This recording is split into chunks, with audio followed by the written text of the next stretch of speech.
റബീഉൽ അവ്വൽ 12 അന്ന് കാലത്ത് തന്നെ ജാഥ ഉണ്ടാകും. ഈ ജാഥക്ക് ഒരു പൊൽസ് ബാരൻ വലിയ ആൾക്കാരും പുള്ളറും എല്ലാരും ഒന്നിച്ചിട്ട് കൂടിയിട്ട് ജമാഅത്തിൽപ്പെട്ട സ്ഥലങ്ങളിൽ കൂടിയിട്ട് ചെറിയൊരു യാത്ര നടത്തും. ಇಲ್ಲಿ എല്ലാ മദ്രസയിലത്തെ വിദ്യാർത്ഥികൾ ഇങ്ങനെ യൂണിഫോം ഇട്ടിട്ട് ഒരു സ്കൗട്ട് പര്യടനം നടത്താറുണ്ട്.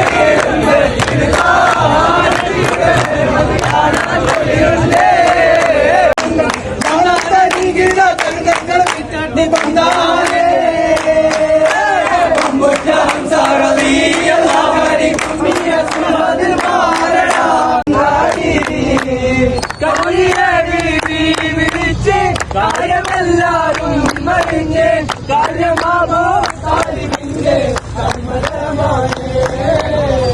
യാതൊക്കെ പോകുമ്പോ നമ്മ എല്ലാരും ഒരു കവറും പിടിച്ചിട്ടാണ് പോവുക. പിന്നെ ആ കവർ നിറച്ചിട്ടായിരിക്കും പരക്ക് ബയലോട്ട് വരുന്നത്. പിന്നെ ഘോഷയാത്രയിൽ കഴിഞ്ഞിട്ട് ഉച്ചക്ക് ഒരു മൊയ്ലൂദ് ഉണ്ട്. ആ മൊയ്ലൂദ് കഴിഞ്ഞിട്ട് ഒരു പത്തല് കൊടുക്കുന്ന ഒരു സംഭവം ഉണ്ട്. നമ്മളെ മാലിൽപ്പെട്ട എല്ലാ പുരയിൽ നിന്നും ഇങ്ങനെ പത്തലും കറിയും കൊണ്ടുപോയി ഇങ്ങനെ എല്ലാ പുരയിലത്തെ കറിയെ മിക്സ് ആക്കിയിട്ട് ഇങ്ങനെ എല്ലാ പത്തലും കറിയെല്ലാം മിക്സ് ആക്കിയിട്ട് ഇങ്ങനെ വെക്കും. എന്നിട്ട് മൊയ്ലൂദ് കഴിഞ്ഞിട്ടായിട്ട് എല്ലാവർക്കും അത് വിതരണം ചെയ്യും. ഇതെല്ലാം കൊണ്ടാണ് എന്ത് മിസ്സാക്കിയെങ്കിലും റബീഉൽ അവ്വൽ 12 മിസ്സാക്കലില്ല. എങ്ങനെയെങ്കിലും നാട്ടിലേക്ക് എത്താറുണ്ട്.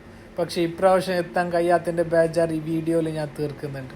ഇതാണ് എന്റെ നാട്ടിലെ മഹല്ല് പള്ളി. അപ്പൊ നിങ്ങളെ നാട്ടിൽ ഇതുപോലെ തന്നെ റബീഉൽ അവ്വൽ 12 നടക്കുന്നുണ്ടെങ്കിൽ നിങ്ങൾ കമന്റ് ചെയ്യുക. വീഡിയോ ഇഷ്ടപ്പെട്ട ഫോളോ ചെയ്യണേ.